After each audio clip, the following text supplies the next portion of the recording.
Z de Tijuana, por ejemplo, pero la mayoría de los periódicos son los mismos, la misma vieja mafia de dueños de periódicos. No entienden, no ven a entender, y yo diría lo que dicen en mi pueblo: falta les hace el chayote y se nota, Vicente. Pues yo nada más voy a decir que ahora qué van a decir de Ciro. Por menos de lo que escribió Ciro en Excelsior, nos decían pinches chayoteros vendidos, les llegaron al precio, etcétera, etcétera, etcétera. Bueno,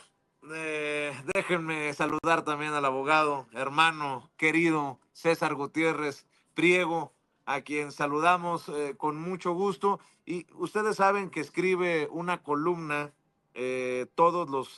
se publica todos los martes en La Silla Rota, y quiero hacer referencia a ello para continuar con esta conversación. El abogado especialista en Derecho Penal, Derecho Militar y Seguridad Nacional ya llegó. 100 días de gobierno, 100 días de la estrategia de seguridad. ¿Ha dado buenos resultados? ¿No? ¿Qué? ¿Qué pasa en temas de seguridad desde la perspectiva de César Gutiérrez Priego? Ya que empezamos, mi querido César, pues vamos con todo. Te mando un abrazo, querido César. Vicente, un placer saludarte como siempre. Paco, Pepe, un placer. No me pierdo por nada, por más que tengamos trabajo, la plática que tenemos todos los martes en esta mesa de seguridad. Y sí, Vicente, mira, me parecía relevante hablar sobre el tema con todo y que ya tenía algunos días que se habían hecho muchos análisis respecto a los primeros 100 días. Si bien es cierto, hay muchos puntos que se tendrían que comentar, me centro en lo que es la seguridad. Y creo que es importante porque es uno de las áreas de oportunidad que más se ha hecho hincapié en este gobierno, porque hay que reconocer y recordar algo. Se tergiversó mucho la frase del presidente de abrazos no balazos, y lo que se buscaba era forzosamente crear una narrativa de que no se estaba yendo en contra de los grupos criminales porque no existía esa violencia desmedida que habíamos vivido en otros sexenios. Y siempre lo he dicho, ¿no? No es necesario tener nada más las armas, sino tener la estrategia, porque lo pudimos ver. En el sexenio de Felipe Calderón se utilizó muchísimo la violencia, se desató y se sacó a las Fuerzas Armadas sin un marco jurídico, y eso lo que hizo fue crear una situación en que México parecería que estaba viviendo una guerra civil, porque la violencia creció de una forma exponencial que no se veía desde los tiempos de la Revolución. ¿Cuál ha sido el problema? Tú puedes sacar al ejército, tú puedes sacar a la Guardia Nacional, crear la Guardia Nacional, sacar a la Armada de México, pero si no tienes tú los mecanismos jurídicos para que ellos puedan estar haciendo funciones de seguridad pública, si no tienes tú las herramientas jurídicas ni utilizas de forma correcta las herramientas tecnológicas, porque hay que recordar que compraron en su momento estos detectores moleculares que resultaron ser un fiasco, que no servían realmente para detectar si se traían drogas o no, y que se detuvo a muchísimas personas que eran inocentes, pero que se utilizaban de forma en que en donde sí venían gentes con drogas, con cargamentos, no hubiera ningún problema y que pudieran pasar sin ninguna revisión, porque pues, este aparato detector molecular pues decía que no. ¿Por qué? Porque se podía manipular. Cuando nosotros entendemos que esto tiene que ser un conjunto tanto de reformas como de coordinación, como de actuar entre los diferentes órganos del gobierno a nivel federal, a nivel local, que lo que tú necesitas no es nada más sacar y llevar la violencia a diferentes regiones del país. La violencia es única y exclusivamente el contrapeso a la violencia que generan los delincuentes, y que el Estado, que es realmente quien puede ejercerla como tal de forma legal, la utiliza para contrarrestar a estos grupos criminales. Cuando nosotros empezamos a ver esto, y siendo muy claros, son los primeros 100 días, nadie ha dicho ya se acabó la inseguridad, nadie está diciendo ya la hicimos, no hay ningún problema, no, pero sí te deja las bases, porque es un pequeño corte de caja, y dices, esto es lo que hemos hecho en los primeros 100 días, es algo que se ha vuelto muy mediático y muy político, no solo en México, sino a nivel mundial, es más de países sajones como en los Estados Unidos o países europeos, pero que en México se ha tomado también la modalidad de hacer un corte de caja, de salir, informar a la gente y que vean qué es lo que está sucediendo. Me parece que ha sido tan bueno el trabajo, por lo menos en materia de seguridad, que nos da esperanza de creer que las cosas se pueden mejorar. Y eso que apenas a inicios de este año se dio la reforma al artículo 21 constitucional que le da facultades a la Secretaría de Seguridad y Protección Ciudadana para que puedan realizar trabajo de investigación.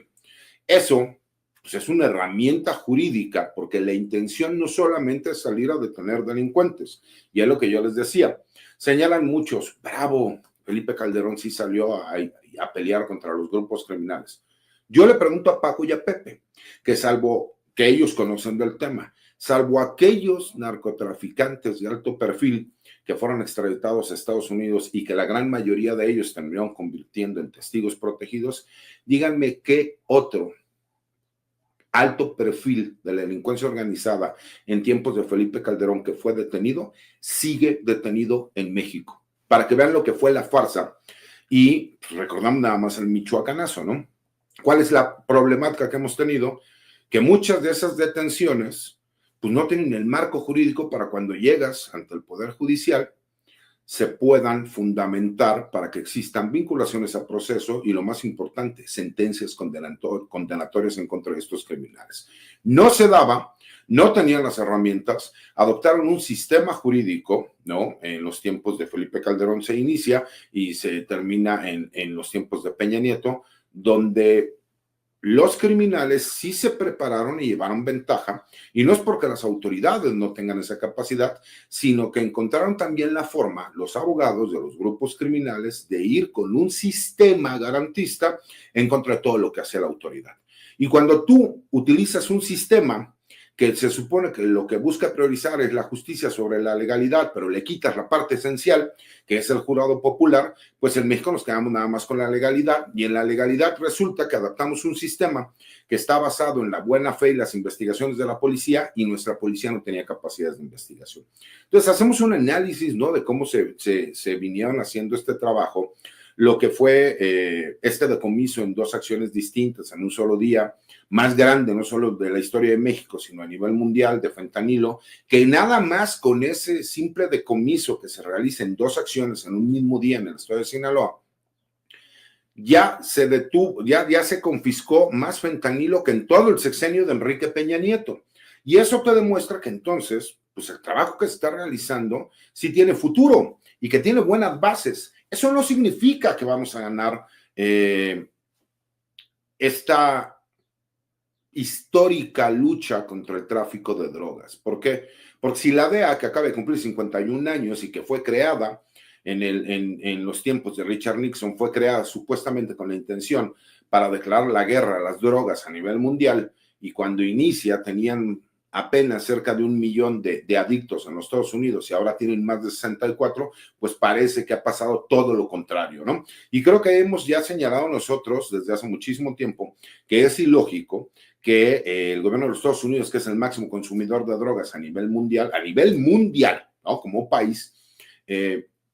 no existan narcotraficantes norteamericanos, no existan estructuras criminales de lavado de dinero en los Estados Unidos, porque ellos se justifican señalando que si bien es cierto las armas, por lo menos el 78% de las armas que ingresan de forma ilegal a México son armas norteamericanas vendidas por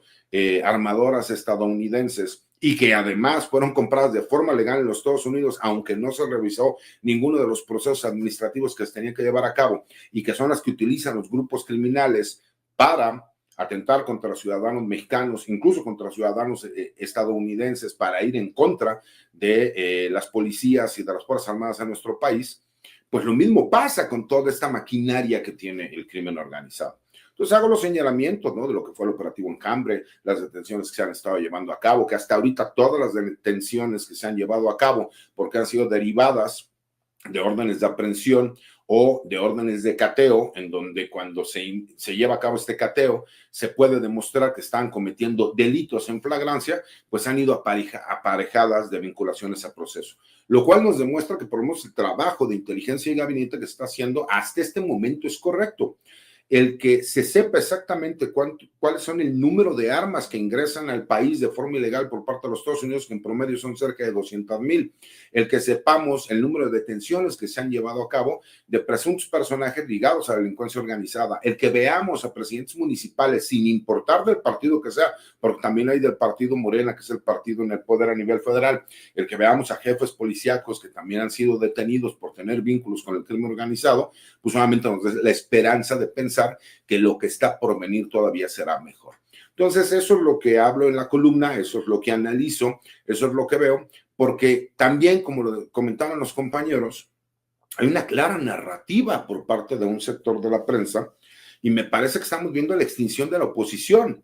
Al no tener ellos argumentos ni propuestas, lo que hacen es utilizan a un sector de la prensa corporativa para tratar de crear narrativas. Y hemos ido de historias a historias, ¿no? Esta campaña de desarme de armas lo conocemos como la despistolización y que se ha hecho desde hace décadas, nada más que ahora ha sido enfocada al núcleo familiar, empezando con los niños y los juguetes bélicos. Ahora lo utilizan para decir que lo que quieren es desarmar a los ciudadanos mexicanos para que no puedan contrarrestar, defenderse de los grupos criminales. En México es legal tener armas de fuego. Tú puedes ir a la Secretaría de la Defensa Nacional y iniciar y hacer un trámite. Es cierto, no es algo tampoco muy sencillo porque tienes que cumplir con ciertos requisitos, pero la intención y el hecho que esto se realice desde hace décadas, ahora les da a ellos la oportunidad de crear ciertas narrativas, o el decir que la doctora Claudia Sheinbaum es el títere del presidente y que no es ella quien gobierna. Han inventado que el presidente sigue viviendo en Palacio Nacional para dictarle la agenda todos los días a la doctora. Después inventan que no, que lo que pasa es que está en su rancho y por eso se creó un cuartel de la Guardia Nacional para cuidarlo. Han tratado de inventar historias según sus fuentes, que siguen siendo las fuentes de Palacio, pero las que avientan agua, en donde vemos a personajes como Riva Palacio tan desesperado porque ya no hay recursos de apapacho como había anteriormente, lo que se conoce como el Chayote, o un Jorge Fernández Menéndez, o a todos estos personajes que estaban acostumbrados a vivir del erario, que lo único que les queda es la desesperación de sus berrinches al tratar de crear narrativas e historias que ellos mismos se retuitean, ellos mismos comentan las columnas y ellos mismos tratan de generar una tendencia, pero que la sociedad mexicana ya está tan politizada que no ha podido cuajar. Por lo mismo, me parece que estamos viendo lo que va a ser la extinción de estos medios de comunicación. Ver a una revista como Proceso, que era un referente, yo me imagino a Pepe, el dolor que debe de sentir de ver una revista como Proceso, porque yo conozco a Pepe como un periodista que escribía en esa revista, lo que ha de pensar ahora de lo que ha sucedido con lo que era un referente del periodismo a nivel nacional y mundial,